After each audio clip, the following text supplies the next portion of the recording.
يا أيها الذين آمنوا إذا لقيتم الذين كفروا زحفا فلا تولوهم الأدبار یا ایہا الذین آمنوا، اے اہل ایمان، اذا لقیتم، وہی کلمہ لقیا یلقا لکان، جب تمہاری ملاقات ہو، جب مڈ بھیڑ ہو، جب تم ملو، اے اہل ایمان۔ اذا آیا ہے، یہ ماضی سے پہلے آ جائے تو اس کا ترجمہ ماضی میں نہیں کرتے، اس کا ترجمہ مستقبل میں کرتے۔ لقیا ماضی ہے، لقیتم جب تم ملتے ہو یا ملو گے، اب یہ ترجمہ کریں۔ الذین کفروا، ان لوگوں سے جنہوں نے کفر کیا ہے، جنہوں نے حق کا انکار کیا ہے، جو باطل کے ساتھ ہیں۔ زحفاً، زحفاً، زحف کہتے ہیں لشکر کو،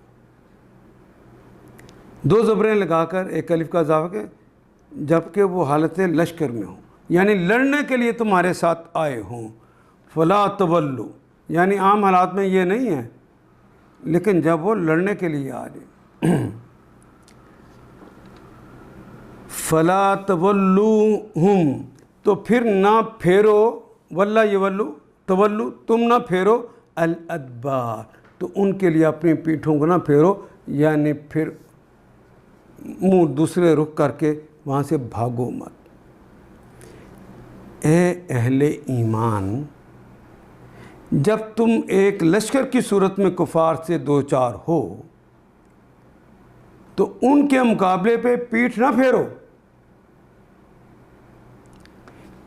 اذا لقیتم الذین کفروا، جب تمہاری کافروں سے ملاقات ہو، زحفاً، اور حالت یہ ہو کہ تم حالت لشکر، عام حالات کا معاملہ اور ہوتا ہے، کافروں سے ہم پورے اخلاق سے ملیں گے، لیکن جب حالت لشکر ہوگی تو پھر پیٹھ نہیں پھیری جائے گی۔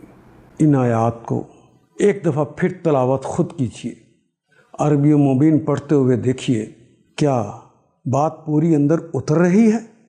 کیا یہ اردو کے سانچے میں ڈھلتی گئی ہیں عبارتیں؟ اگر بات سمجھ آنی شروع ہو گئی تو الحمدللہ یہی ہمارا ہدف ہے، اور یہ ہدف پورا ہو گیا۔ اللہ میرا اور آپ کا حامی و ناصر۔ الف لام